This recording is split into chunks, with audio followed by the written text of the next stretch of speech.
Hello বন্ধুরা, learn with শ্রীনব YouTube চ্যানেলের পক্ষ থেকে আপনাদের সকলকে স্বাগত জানাই। আজ থেকে আমরা বাংলা গ্রামারের টেট 1 টেট 2 কমপ্লিট সিরিজ শুরু করতে চলেছি। আপনারা যদি টেট 1 কিংবা টেট 2 পরীক্ষার্থী হয়ে থাকেন তাহলে ভিডিওগুলি আপনাদের খুবই সাহায্য করবে।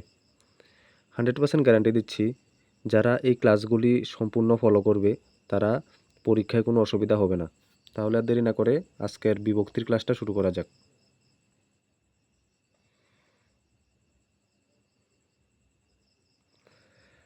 দেখুন, বিভক্তি কি? পদের সাথে পদের সম্পর্ককে সুন্দর করে তোলার জন্য যে সকল অতিরিক্ত বর্ণ বা প্রত্যয় যুক্ত করা হয় তাকে বিভক্তি বলে। ঠিক আছে, কি বললাম? পদের সাথে পদের সম্পর্ককে সুন্দর করে তোলার জন্য যে সকল অতিরিক্ত বর্ণ বা প্রত্যয় যুক্ত করা হয় তাকে বিভক্তি বলে। যেমন বললাম, এদিকে দেখুন, রাহুল। রাহুল হলো এখানে বিশেষ্য পদ, একটা পদ। এই পদের সাথে যদি আমরা একটি অতিরিক্ত পদ যুক্ত করি, যেমন কে, রাহুল কে, তাহলে সেটা হবে বিভক্তি। এই কেটা হবে বিভক্তি। ঠিক আছে,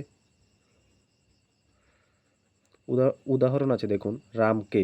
রাম হলো মূল পদ, কে হলো বিভক্তি। ঠিক আছে, এখানে পাগলে, পাগল হলো মূল পদ, এ হলো বিভক্তি। আশা করি বিভক্তি কাকে বলে এবং বিভক্তির উদাহরণ বুঝতে পেরেছেন।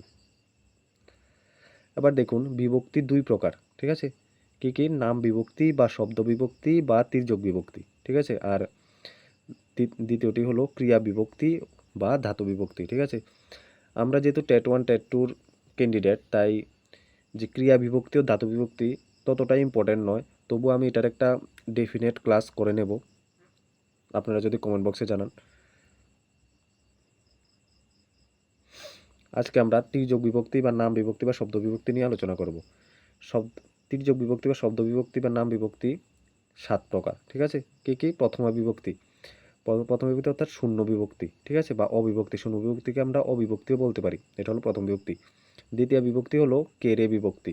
ঠিক আছে, তৃতীয় বিভক্তি হলো দ্বারা দিয়া কর্তৃক বিভক্তি। ঠিক আছে, যেমন রাম দ্বারা বা তার দ্বারা, এরকম যা আছে সবগুলি তৃতীয় বিভক্তি। ঠিক আছে, চতুর্থ বিভক্তি কে রে, কে রে বিভক্তি। ঠিক আছে, দ্বিতীয় বিভক্তির ক্ষেত্রেও কে রে, চতুর্থ বিভক্তির ক্ষেত্রেও কে রে, কিন্তু চতুর্থ বিভক্তির ক্ষেত্রে নিমিত্ত কারকের ক্ষেত্রে আমরা ব্যবহার করব। ঠিক আছে, পঞ্চম বিভক্তি হলো হইতে থেকে চে।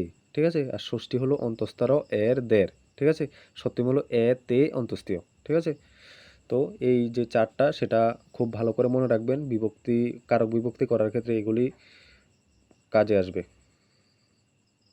আশা করি ক্লাসটি ভালো লেগেছে। যদি ক্লাসটি ভালো লেগে থাকে তাহলে অবশ্যই কমেন্ট বক্সে জানাবেন যদি কোনো অসুবিধা হয়ে থাকে। ধন্যবাদ ক্লাসটিকে সম্পূর্ণ দেখার জন্য।